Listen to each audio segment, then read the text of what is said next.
Welcome, everyone. Thank you so much for being here today. This is a presentation on multicultural suicide risk assessment presented by Dr. Sherry Molock and hosted by the American Psychological Association, Division 29's Early Career Professionals domain. The Early Career Professionals domain is dedicated to supporting career development of mental health professionals and fostering a diverse community to generate and share evidence-based clinical practice.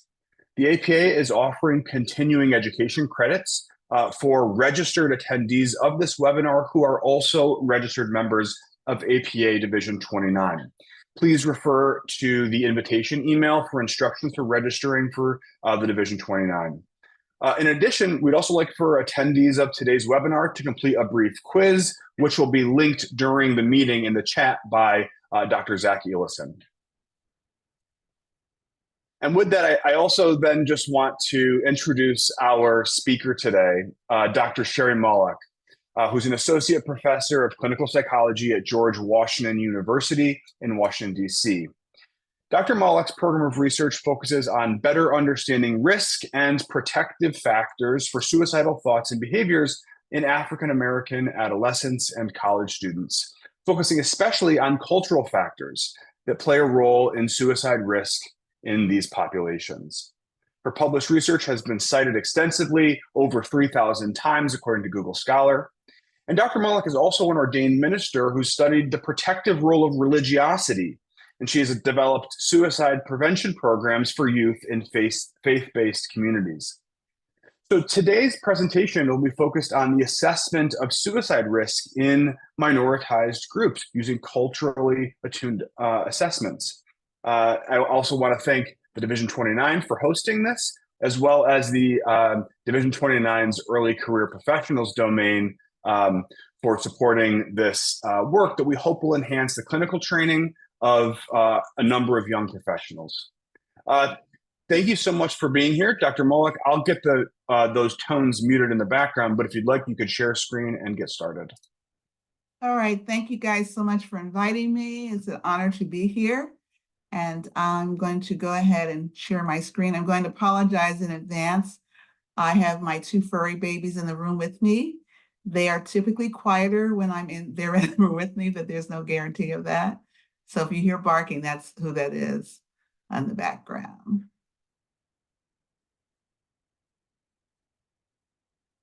Okay, can everyone see my slides? You good? Okay, great. Okay, so we're going to talk today about multicultural suicide risk assessment, and we're going to be focusing a lot on the importance of context. And in the spirit of context and in practicing what I preach, I always show this slide when I start a presentation, which is my context. And so you'll see these are pictures of my family, including my 97, almost 98-year-old dad, who's still living alone and independently and still driving by himself and is doing quite well. It's my young adult children and my grandchildren and just things I like to do. Some of that's my work. And I'm going to encourage you to create your own collage, because I think sometimes we act as though we live in a vacuum where we just do research or we just do clinical work, and that's not all that there is to us. But in fact, we're very multifaceted individuals. Plus, it's a fun way to show pictures of your family. So this is my context. So I want to also acknowledge my colleagues in the Youth Suicide Research Consortium. The talk I'm going to be doing today is based on an article which I think I sent for you guys to read. That's in the American Psychologist, but I did not write that alone. And in fact, we consider ourselves to be co-equal authors on the paper. And so I just want to give a shout out to my colleagues in the Youth Suicide Research Consortium, which I must admit is the best group of researchers in suicide I have ever worked with in my life. It's such a joy for me to work with like-minded people and to really not just meet and talk or produce reports, but we actually do meaningful things, including a conference in June. And we've had several publications that have come out of working in this group already. So I encourage you, if you are interested in youth suicide research, to consider joining the consortium. This is just a copy of that article, which I'll be talking about today. As you can see, again, there are multiple authors and everyone contributed equally. So we're going to talk about identifying risk and protective factors for suicide for youth and communities of color. discuss approaches to suicide risk assessment for youth from communities of color. And I'm going to really encourage you to consider using more non-traditional suicide risk assessment tools, particularly for this community. So I like to start with definitions because, believe it or not, in suicide research, there's not consensus on definitions. And part of the problem with equivocal findings in the research on suicide, and particularly in youth, is that we don't always agree, or we're not operationalizing terms in the same way. So suicidal ideation are thoughts of harming or killing oneself, and you can assess the severity of suicide ideation by looking at frequency, intensity, and duration. And that's actually very important because it's not uncommon for young people to have fleeting and very vague, diffuse thoughts of suicide, but it's when those thoughts become more intense, more frequent, and more specific that we become more concerned. A suicide attempt is a potentially injurious behavior that is directed towards the self. Really importantly, the intention has to be to die. And typically when we talk about this as being imminent. And a suicide attempt may or may not result in injury.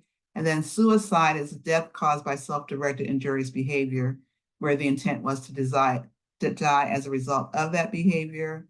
And we typically don't use the term commit suicide because suicide used to be considered to be a commission of a crime in most states. I think it's a few states is still true.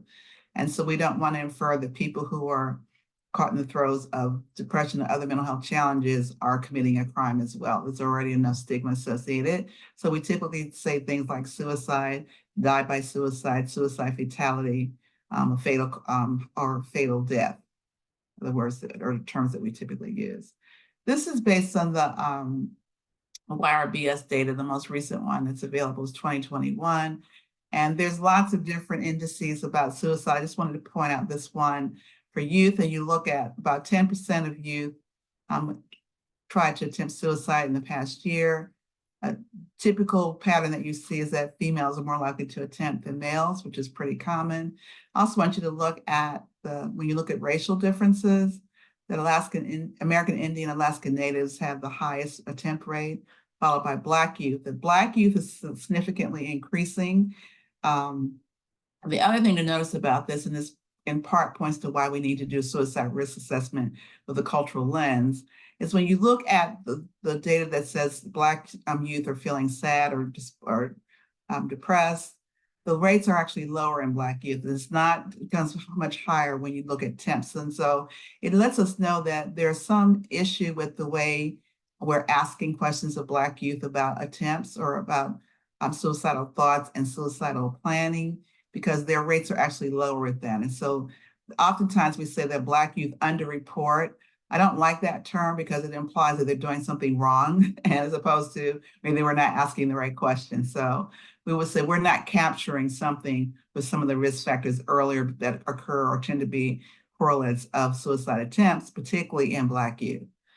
And so you look at this also, multiracial youth have elevated rates as well. When you look at sexual identity and sexual orientation, LGBTQ plus youth are significantly more likely to feel depressed, to have suicidal thoughts, have suicide intent, have a specific plan, and to make an attempt compared to their heterosexual counterparts. And when you look at this question another way, which is the sex of sexual contacts, any same sex also always outpaces those who have opposite sex partners only. So now I want us to talk a little bit about risk and protective factors for suicide.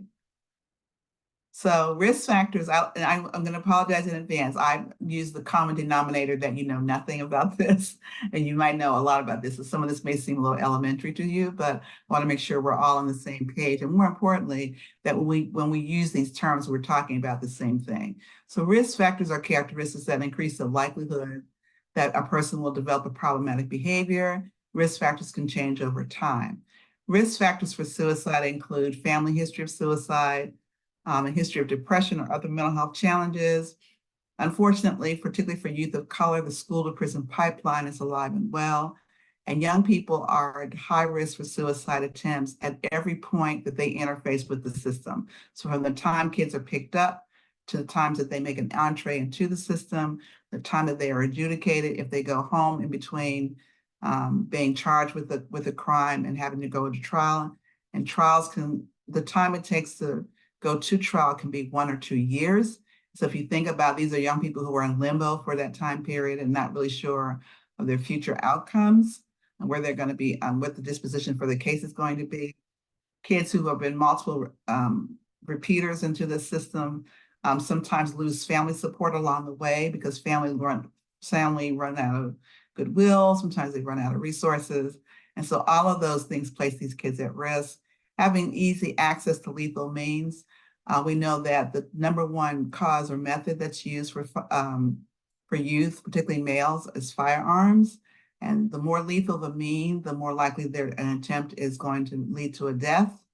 And the easier the access. So the rule of thumb for here is that you want to put time and distance between the method that young people or anyone actually is using. ETOH stands for alcohol. So alcohol and drug use is particularly problematic in youth. About 50% of all youth who attempt suicide are intoxicated on some kind of substance at the time of their attempt. Exposure to suicidal behavior of others. More than any other age group, youth are more likely to engage in modeling.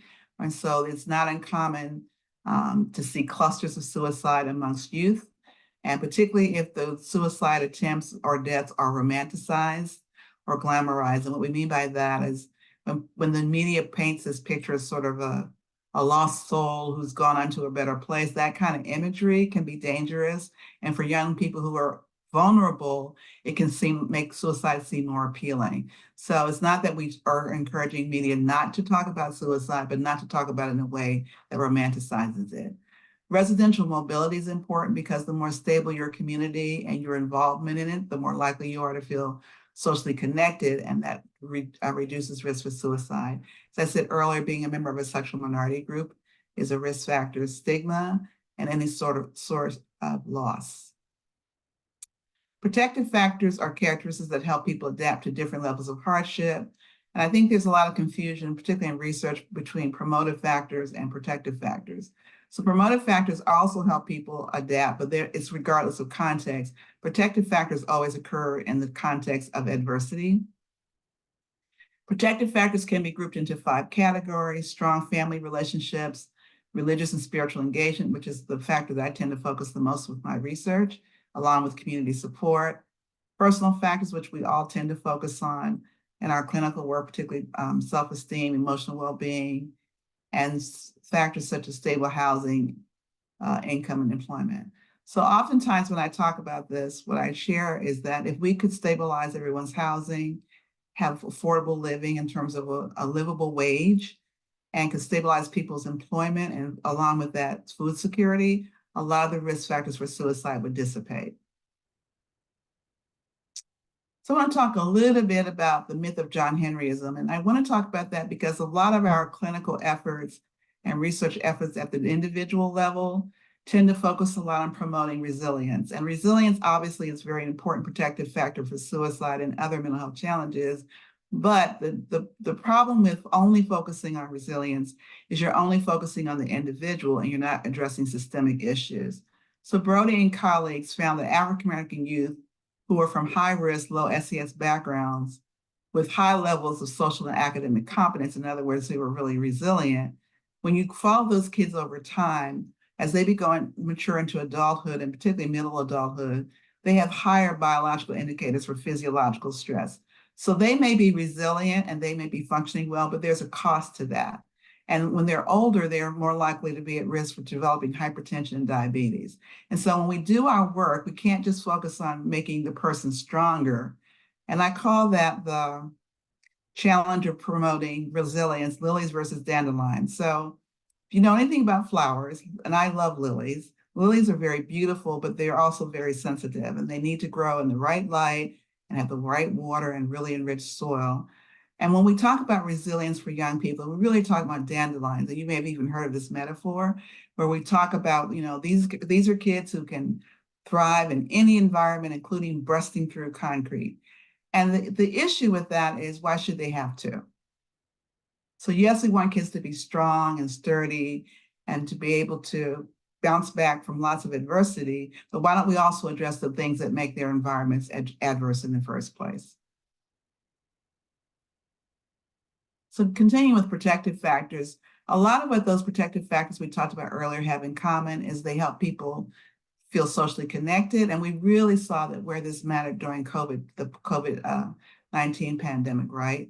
So many of the factors that are talking about social connectedness, you can think about that at the individual level, which is looking at social connections within family and friends, but also at the community level, which is, does the person live in a socially cohesive community?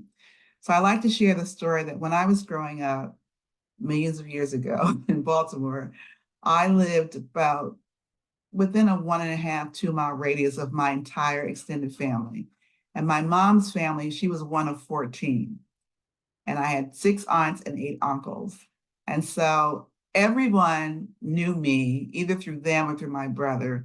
And then we also had neighbors who literally sat on their front porch or sometimes looked out their second-story window and watched all of us come home from school.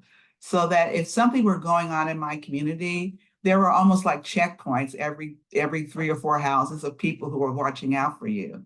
They also knew if you were doing something wrong. So if I was doing something I wasn't supposed to be doing, by the time I got home, my mom was literally waiting on the porch and I would go, oh no, so-and-so, sort of snitched on me. The other thing in my family, because there are 14 of my mom's siblings, brothers, 13 brothers and sisters, there are 32 grandchildren in my generation. I'm in the older group.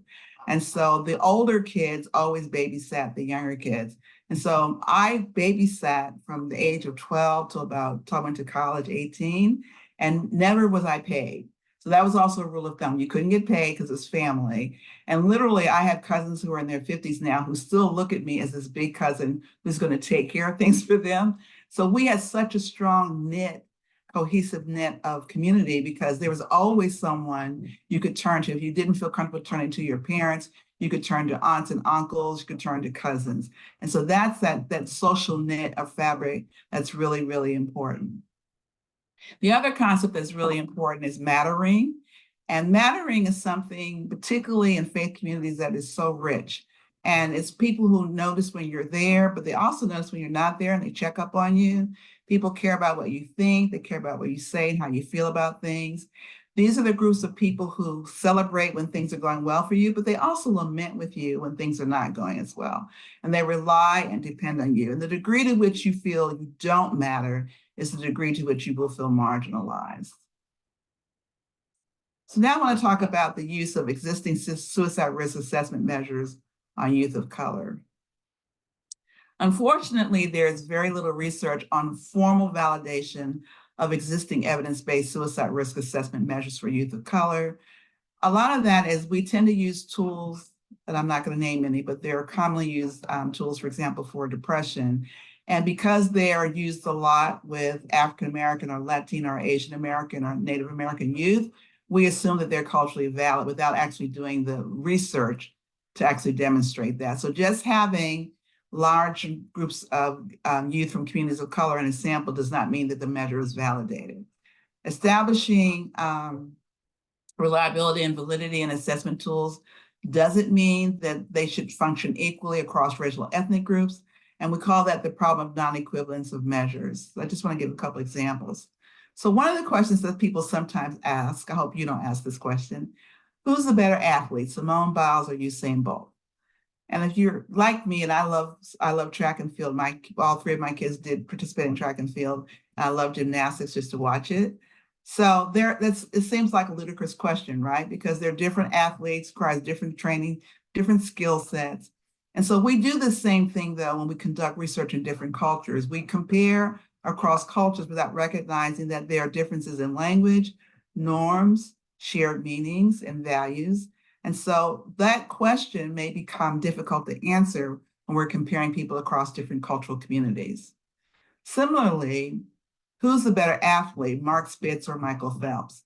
And so it's hard to answer that question because even though it's true that both of these people were excellent swimmers and Olympic gold medalists, the training that was required now, the way that athletes train, the way people approach the sport is so different.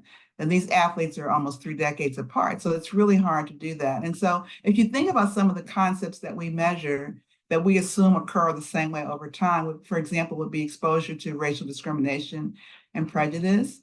And so sometimes people will think, well, racism and discrimination has decreased. Not necessarily. The form that it takes may have also changed. So for example, youth from communities of color have more exposure to racism online.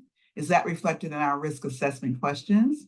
We currently don't consider victim precipitated homicide, or some people call it suicide by cop, as a form of suicide, but should we? And I know the people that I have seen clinically, I'm a child psychologist by training. I've had young people who put themselves in really dangerous situations. They're not actively pulling a trigger, but they also will say to you, I don't want to kill myself, but I'm going to let someone else do it. And so yet right now, in our current definitions, we don't consider that a form of suicide. And so we need to think about, maybe we need to change the way we operationalize what it means to make a suicide attempt. There is one suicide risk assessment that specifically looks at culture to date that I'm aware of, and it's called the Cultural Assessment of Risk for Suicide, the CARS. It's specifically designed to integrate cultural factors related to suicide risk and evaluate the psychometric properties of the tools, particularly with ethno-racial minoritized populations.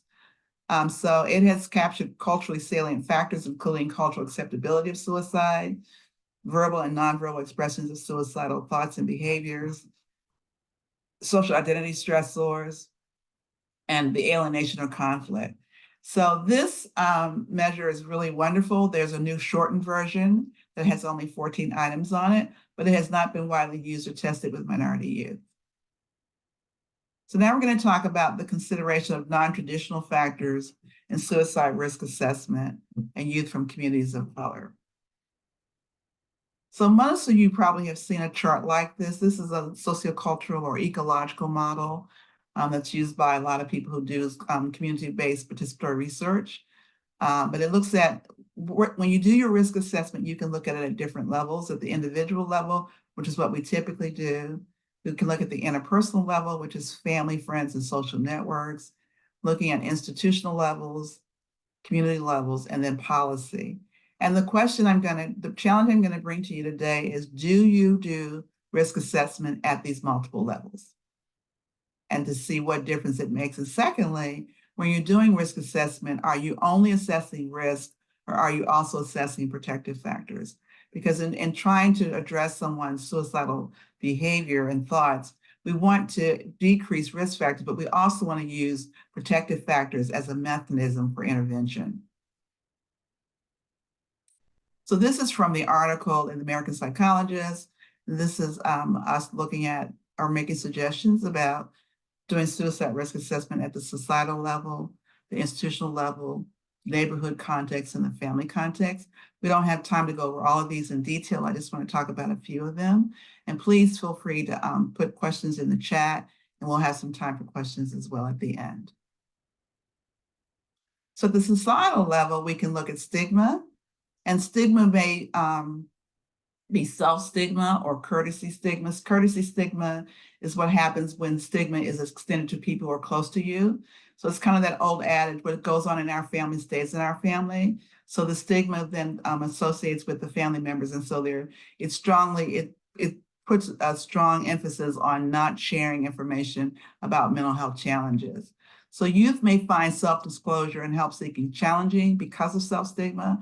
And that's one of the theories about why Black youth may not be as disclosing, even in the context of a suicide risk or a suicide attempt. I had a former client who made an attempt by swallowing glass, went to the emergency room, denied that it was an attempt, and was sent home the same day. So that's one of my horror stories about that, the strength of stigma. And her mother was with her, and her mother didn't contradict her story or deny or note that this was in fact a suicide attempt. Okay, so one of the ways that we can make a small change is when we do our suicide risk assessment, to ask the suicide risk assessment questions later in the assessment process, to give yourself and the client a chance to maximize rapport and increase the likelihood of disclosure. So we don't need to start off with, have you made an attempt to hurt yourself or kill yourself? Because that's an off-putting question. And also the person may not feel comfortable answering it when they've just met you. You can also look at the societal level at acculturation, which is a very complex process and its role in suicide risk is unclear. Part of that is because we have to respect that there's heterogeneity within racial ethnic groups, Latinx group, Asian Americans, Native American groups, and that also suicide risk factors may have different presentations. So we know that, for example, in African American and Asian American communities, there's less emphasis placed on internalizing symptoms, and most of our suicide risk assessments assume that people are struggling with depression. So we tend to talk about internalizing symptoms first and say very little about externalizing symptoms. And so we miss an opportunity to do a more accurate risk assessment. Concerns about losing faith are particularly common in Asian American communities. And again, do you ask questions about that? And then exposure to racism and discrimination, but particularly in multiple contexts, not just personally, but in the community, school, and social media. One of our former graduate students at George Washington did a really wonderful dissertation, a qualitative study on the exposure of racial discrimination for young African-American men who were high schoolers. And one of the most depressing and sad findings from that study was the amount of exposure that these young men have to racism and discrimination on social media. They were just giving examples of things. And what was really heartbreaking was how desensitized they were to it. So when they're asking questions about, racial epithets that are said while playing gaming with an anonymous person, the racial epithets that are, and prejudicial comments that are in the games themselves. And so I thought to myself, is there any space that young people can go into where they can get away from these racial discrimination, racially charged events? One of my grad students is actually working for her dissertation on developing a measure of looking at racial discrimination for Black females. And again, when you look at the data, there's a lot of issues around, particularly standards of beauty. There are no instruments or measures that look at that. And so we need to make sure that we do a really comprehensive examination and a more contemporary contextualized situation when we're assessing racism and discrimination. Looking at healthcare infrastructure, we know that Black youth and youth from communities of color are less likely to have access to treatment. Is that due to poor economic resources, housing insecurity, food insecurity, increased access to lethal suicide means? Those who live in rural communities where firearms are readily accessible, or who live in communities where it's a cultural norm for people to carry firearms, have much higher risk. And then also those in same communities, particularly rural communities, they may have less access to healthcare professionals, the mental health specialists. So we might need to broaden our understanding of the healthcare infrastructure. So one of the things I share with my graduate students is when I was in graduate school, about 3% of people in the United States had a PhD in any discipline, not counting psychology. And when you look at psychologists from communities of color, I believe the percentage is 0.3%. That I graduated in 1985. This is 2024, so almost 40 years later, that percentage is still the same number. So if we plan to intervene and make sure that we can meaningfully fulfill that promise of the zero suicide campaign, we won't do it by encouraging people to go to clinicians, because there just aren't enough, and there aren't going to be enough in our lifetime probably. So we need a plan B, and we need a plan B really quickly, and we need a plan B that shores up protective factors for youth rather than completely rely on formal healthcare systems, because it just won't happen. So we need to look at what are the organizations in the community, schools, faith institutions, local government agencies, community-based programs that can help connect youth to services, but really importantly, or equally importantly, help to enhance protective factors. And that gets back to what we talked about earlier, our social connectedness and mattering. I use church communities because in the Black community, Black people go to church more than any other racial ethnic group in the United States. They're more likely to belong to a predominantly Black church. About 60% of youth go to church, Black youth go to church regularly. And so this is not saying it replaces mental health services, but we need something adjunctive. And we also need something that's gonna helps young people in between sessions, because most of us see kids once a week. Well, what happens the other 5 days, 6 days of the week? And so we need to have these resources, and we need, in my opinion, we need to develop partnerships. So the assessment of systems that can buffer the burden to access traditional clinical resources, you can use trained lay helpers, which is the program we're doing right now in New York State. We're developing suicide protection, protective factors, or programs, excuse me, in Black churches.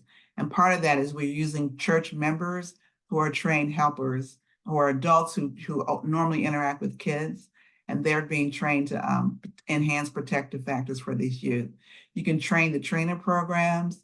You can develop assessment tools that examine how to maximize the use of available resources. This is going to be something as basic. For many years now, 20 years now, I have helped churches develop mental health resources directories. Just go in and talk to people about mental health concerns.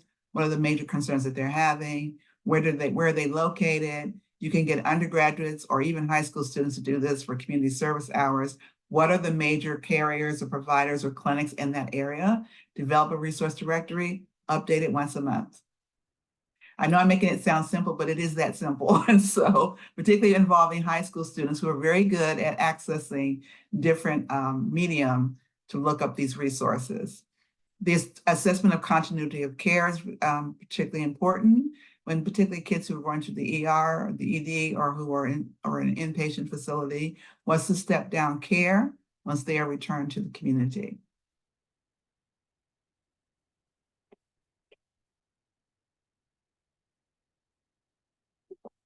Traditionally trained clinicians may have to be flexible regarding your role as a provider.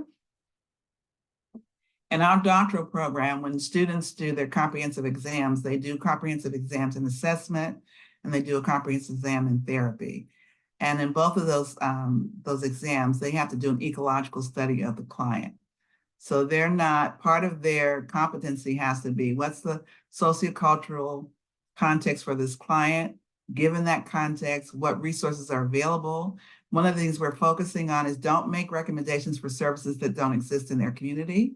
And what can we do instead of those services? Because if they're not there, there's no point in creating a need that cannot be addressed.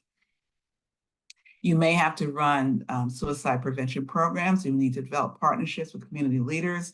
We have developed several. We have a 2-semester community psychology class that's required. And so the students have to develop a partnership with a community organization and develop an intervention with that organization. And our students have done beautiful jobs with this. Every possible organization you can think of, they have developed partnerships with. We also have a partnership with local high schools where we do stress management for teens. So those are kinds of things that you can do and make it a part of your training. That the neighborhood context, looking at community violence, which can be experienced multiple ways, direct victimization, but also what kids hear about in their community, right? And that it's not just living in a violent neighborhood, but also what's going on at school. And most kids are more aware of what's going on at the school than they are in their own community. We do know that Black and Latin youth are more likely to be exposed to community violence. So one of the things that you can do is assess the frequency and the degree of exposure to community violence, not just at the individual perception level, because as I said earlier, some youth are not aware of what happened 3 blocks over, but you can get crime statistics on any local district because that information is public. And you can look at their exposure that way. And also the information about public acts or behavior, violent behavior in schools is also public information, so you can get that as well. But also look at what are the protective factors in the community, how socially cohesive or connected do kids feel to their community? Are there safe indoor and outdoor spaces? I live in the Washington, D.C. area. They have really great boys and girls clubs for every sport you can imagine, and guess what? It's free. And so that's a good avenue for kids to feel connected and safe. What are the trusted organizations and institutions in the community? And again, facilitating the development of partnerships with those organizations. The family context, what kind of risk and protective factors are occurring there. Look at culturally relevant parenting practices, the racial socialization. So Unfortunately, a lot of parents from communities of color have to do what's called the talk. You've seen probably commercials about this, and asking parents if they had the talk with their kids, how they've had it, and how is that talk changed or shaped based on the developmental stage of the child you're giving the talk to. So I think, in conclusion, we need a contextualized approach to suicide risk assessment. Don't forget that for risk assessment is often the first step to treatment, that culturally informed risk assessment can lead to the development of more culturally salient treatments. Our recommendations are assess structural level concerns. I want to really stress this because, for example, we know from research that when the community that youth from the LGBTQ plus community pass policies that are really antithetical to positive mental health for these young people, their anxiety levels and their depression levels go up. And so we need to be paying attention to not just the national level, but the local level. What kind of policies are being passed, and what role can we play as experts? What role can we play in shaping policy? And so one of the things I share in my church community is vote. Vote for people who pass policies that you believe in, that you think advocate for the welfare and the well-being of youth. And don't vote for people who you don't think do that. I think when they have these community town halls, you can be there as a citizen at the town hall meeting and talk about and share information about research, because a lot of these policies are passed without being informed by research or clinical practices. And so you can be that voice in the wilderness. In my community, my church, we're very known for environmental justice. And so anytime someone's trying to put up a trash place or dump or whatever, our church, they know us, even though we're a small church, they know who we are because we're at all these meetings. And so that's a really good place where you can affect change. Try to identify the structural factors that may increase protective factors. So affirming historically underrepresented groups in curriculum and policies, explicitly addressing homophobia and transphobia in school policies, and having access to resources to meet basic needs. Train current and future mental health professionals to identify culturally salient factors that should be considered in suicide risk assessment, particularly looking at intersectional identities. Increase the diversity of researchers, clinicians, administrators, and policymakers. Increase diversity of research samples. Address what my colleagues call the cycle of exclusion, having unfair burden so that the only people who do research in communities of color are people from communities of color, that everybody needs to be involved in this. Use a ground zero approach. So I know I love mixed methods approaches, and that's all we do. So I think quantitative methods are very important, but particularly in a field or in an area of research where we don't know a lot about it, qualitative research can be very rich and can give you a better understanding of the antecedents to suicidal thoughts and behavior. And then when developing suicide risk assessment tools, take steps to mitigate the historical harms caused by psychological assessments. Really appreciate and understand that people may be reluctant to engage in assessments because of the historical context and the racist outcomes that have come from those assessment tools, and be sensitive to that. So I want to thank you all for the invitation. This is my contact information, and I'll stop there. And if there are questions, we can take questions. Thank you. Thank you so much for that lovely presentation. I especially appreciate all the actionable items that I hope will be helpful to clinicians in our audience in thinking through this content and how we can employ these strategies for enacting effective and culturally sensitive risk assessment. We'd love to do Q&A, and I see that we have a couple of questions already in the Q&A. Please feel free to continue adding them, but I'll turn it over to Dr. Molock. Are you able to, should I read the question aloud, or are you able to take a look? How would you like to do that? If you could read it, it'd probably be faster. Yeah, that sounds good. Okay, so I'm happy to do that. So Tiago Saras puts in the Q&A, could you encourage pastors to reduce their prejudice with mental disorders if church is used as a way to build a healthy social systems to prevent suicide ideation? That's a great question, and the answer to that is yes. One of the things I've been pleasantly surprised, I almost would say shocked by, is the number of churches that reached out for help during COVID. I think COVID is a game changer, and I also think I don't think we've seen the complete aftermath or consequences of COVID either. So I think during COVID, partially because the tools that churches typically use to help people, which is gathering together in the community, was gone. People were much more isolated. And so a lot of mental health challenges were on steroids. And so we had, I think during that 2021 year in particular, we were literally doing workshops, going to churches, doing stuff on Zoom almost every week. And it was overwhelming and amazing. So I hope I don't offend anyone. Does anyone know what Kojic is? The Church of God in Christ. It's their Pentecostals, much more traditional and more conservative. In our study, half of the churches are Kojic. I thought I would never see that I'm serious, never in my lifetime when I see Kojic churches address mental health openly. And there has been no hesitation at all. I think because people realize that while church is a very important resource, it's not the only resource, and that we really have to work together. And surprisingly, even when we have differences about how we understand mental health, what's common, and I do think this is somewhat unique to youth, people want to help young people have good well-being, period. And if we have to use tools that we're not as familiar with, people are much more willing to trust now. I will also say that I think one thing that works well in our program is that we don't ask people to change their theology. What we ask people to do is, in giving your theology, how can we help these young people? So it's not asking anyone to change anything. But it's really saying we respect that we might have some differences. And this is particularly true of the LGBTQ youth, right? So we have part of our curriculum. We have a curriculum that we give the pastors to develop a sermon. In that curriculum are statistics about LGBTQ youth. So many of them are shocked by the statistics. And then I say, well, some of your messaging is harmful. We're not telling you to change the messaging, but we are telling you what it does.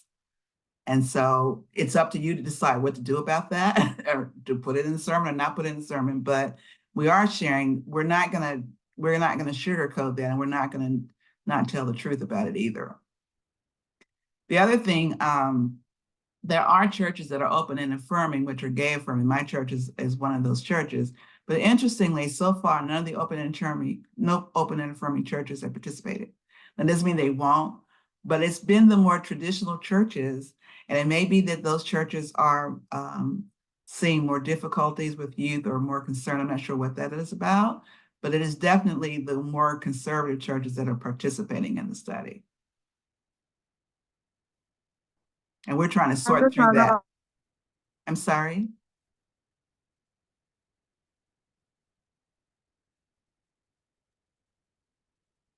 So Tiago also asked another question that I'd love to put out there because I think it's a fascinating one.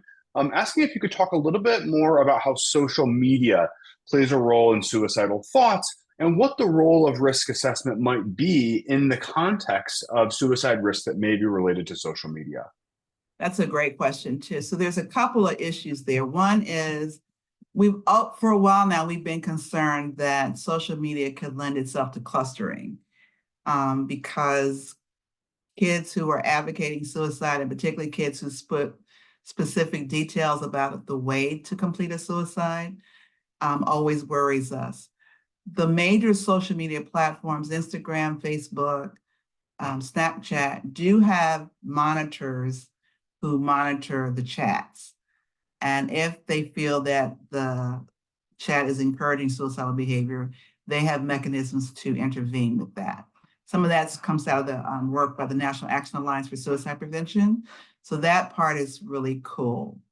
But suicide, the thing that I worry about is a lot of bullying can go on in social media.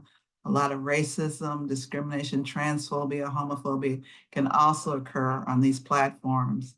And while they are monitoring it, I'm not sure how well they can stop that. That's, I guess, they can prevent it from happening, I think is what worries me. On the other hand, you can also use it for good, right? So there's good, evil, but there's also good. Because you can take that same platform and talk about prevention and connect kids to services. So one of the things that one of our students is doing is trying to figure out how you can sort of use that platform in a really positive way. I think for me, what was very disconcerting was the amount of racism, even in gaming. For me, it just feels like there's no place or space that's safe for young people away from that kind of vitriol. And I also think it's a good example of where what's going on in adult social media influences how kids perceive all this. So the rhetoric that goes on in the politics right now, locally and nationally, young people, I think we forget, see that and are exposed to that and are feeling very unwelcome and unloved in that context. I hope I answered your question. Did I answer your question? Yeah. So for me, that's disheartening. I have a 10-year, almost 11-year-old granddaughter. And you know, the way I think I monitor her grandfather, her mother, her mother's partner, everyone's monitoring her to the point where she's probably over monitored. But it's like we can't keep up. You know, like whenever we think we've gotten something covered, we just took her off of TikTok completely just because we couldn't. It's too hard. And I like TikTok, you know, and she's in cheer, so they do these routines on there. But you know, one of the things that kept coming up, they got blocked several times because cheerleader uniforms are kind of skimpy, and they're just 10, but they get blocked for child porn every time. So we were like, just stop, just don't do it, you know. And it's hard. She's also had some stuff on her site that even though we have parental blocks on there, it pops through anyway. So it's just, you know, you feel like you just can't win. We've got another question in the context of spirituality from Odessia Brown. How does religious holidays or extended periods of spiritual discipline, such as Ramadan or Lent, impact suicidality? Great question. So there is no evidence that I'm aware of that they have a negative impact. I think Ramadan, Lent has the potential to strengthen social cohesiveness and a sense of mattering because it's a collective and you're coming together for one purpose. I think so that's good. And the Christian community, we just finished Lent and Easter. Also, those celebrations focus a lot on community gathering together and families gathering together. So I think that to me, they can be very protective, and I'm not aware of them being associated with any risk factors.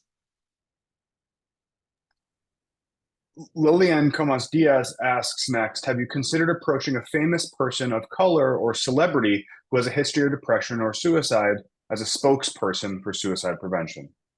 Great question, and hi, Lillian. So yes and no. So in the past, when people have used celebrities,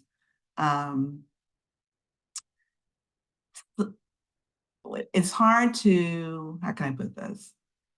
It can work really well if the celebrity is willing to be honest and not glamorize their own mental health issues. That's the tricky part. I don't know if you all know the actress Regina King. She recently lost her son to suicide. And so we have thought about that off and on, but we also want to respect her privacy. Taraji P. Henson has been a really strong advocate for mental health and well-being, and we have worked with her in the past. The American Foundation for Suicide Prevention has a program called Soul Shop, which is an intervention for Black churches. She's been very active in that. When we did the task force for the working group for the task force for suicide prevention at the Congressional Black Caucus, she was very instrumental in that. So it can work really well. I think what you have to be careful of is helping them tailor their message so that it's not sensationalized.